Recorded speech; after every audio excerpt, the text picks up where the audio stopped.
नमस्कार, जय हिंद दोस्तों, आप सबका स्वागत है हमारे YouTube चैनल अपना पेशन न्यूज पर। इस चैनल पर आप एप्स 95 ऐप फॉर पेंशन से जुड़ी तमाम खबरों के बारे में बताया जाएगा, तो हम आपसे निवेदन करते हैं कि हमारे चैनल को सब्सक्राइब करें।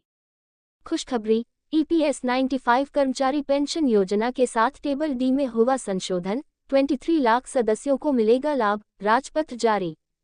भारत सरकार ने कर्मचारी पेंशन योजना एप्स 95 में संशोधन किया है। अब इसका नाम कर्मचारी पेंशन योजना 2024 होगा। इस बदलाव के साथ सरकार ने ये सुनिश्चित किया है कि 6 महीने से कम अंशदायी सेवा वाले कर्मचारी पेंशन योजना के सदस्यों को भी निकासी लाभ मिल सके।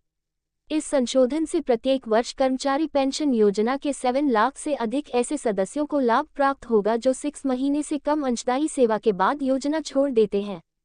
केंद्र सरकार ने तालिका डी को संशोधित किया है और यह सुनिश्चित किया है कि सदस्यों को आनुपातिक निकासी लाभ देने के लिए सेवा के प्रत्येक पूरे महीने को ध्यान में रखा जाए। निकासी लाभ की राशि अब सदस्य द्वारा दी गई सेवा के पूरे महीनों की संख्या और उस वेतन पर निर्भर करेगी जिस पर कर्मचारी पेंशन योजना का अंशदान प्राप्त हुआ था। भारत सरकार के श्रम और रोजगार मंत्रालय ने EPS 95 के तहत टेबल डी में संशोधन किया है, जो योजना के पैरा 14 के तहत निकासी लाभ की गणना के लिए उपयोग किया जाता है। 1. सेवा के वर्षों के बजाय सेवा के पूर्ण महीनों को आधार बनाना। पहले जहां सेवा के वर्षों को गणना का आधार माना जाता था, अब से पेंशन के लिए पात्र नहीं होने वाले मामलों में सेवा के पूर्ण महीनों को निकासी लाभ की गणना के लिए आधार माना जाएगा। 2. अधिसूचना की तारीख के बाद सभी मामलों पर लागू। संशोधित टेबल डी योजना के पैरा 6 के अनुसार सेवा छोड़ने की तारीख के बावजूद अधिसूचना की तारीख के बाद निपटाए गए सभी निकासी लाभ मामलों पर लागू होगी।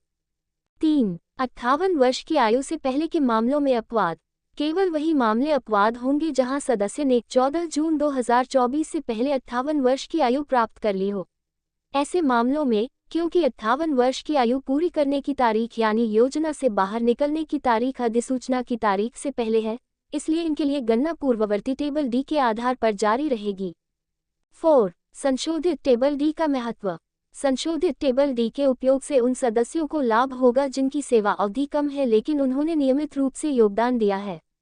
ये सुनिश्चित करेगा कि उन्हें उनके योगदान के आधार पर उचित निकासी लाभ मिले। 5. सदस्यों के हितों की सुरक्षा। इस संशोधन का मुख्य उद्देश्य उन सदस्यों के हितों की रक्षा करना है जो अल्पकालिक सेवा के बाद भी योजना में योगदान देते रहे हैं। इससे उनके भविष्य के वित्तीय सुरक्षा में मदद मिलेगी।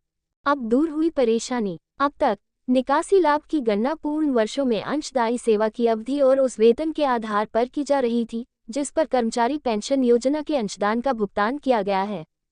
इसलिए अंशदायी सेवा के 6 महीने और उससे अधिक का समय पूरा करने के बाद ही सदस्य ऐसे निकासी लाभ के लिए पात्र होते थे। परिणामस्वरूप 6 महीने या उससे अधिक समय तक अंशदान करने से पहले योजना छोड़ने वाले सदस्यों को कोई निकासी लाभ नहीं मिलता था। ये कई दावों के खारिज होने और शिकायतों का कारण था क्योंकि कई सदस्य 6 महीने से कम की अंशदायी सेवा किए बिना ही योजना छोड़ रहे थे। निकासी लाभ के लिए हो जाएंगे पात्र। वित्तीय वर्ष 2023-24 के दौरान 6 महीने से कम की अंशदायी सेवा के कारण निकासी लाभ के लगभग 7 लाख दावे खारिज कर दिए गए। इसके संशोधन बाद अब ऐसे सभी कर्मचारी पेंशन योजना के सदस्य जो 14 जून 2024 तक 58 वर्ष की आयु प्राप्त नहीं कर पाए हैं, वे निकासी लाभ के पात्र हो जाएंगे। अब ज्यादा होगा फायदा। इससे पहले तालिका डी के अंतर्गत गणना में प्रत्येक पूर्ण वर्ष के बाद 6 महीने से कम समय के लिए की गई सेवा की अवधि को नजरअंदाज कर दिया गया था। इसके परिणामस्वरूप कई मामलों में निकासी लाभ की कम राशि प्राप्त हुई। तालिका डी के संशोधन के साथ निकासी लाभ की गणना के लिए अंशदायी सेवा को अब पूर्ण महीनों में माना जाएगा।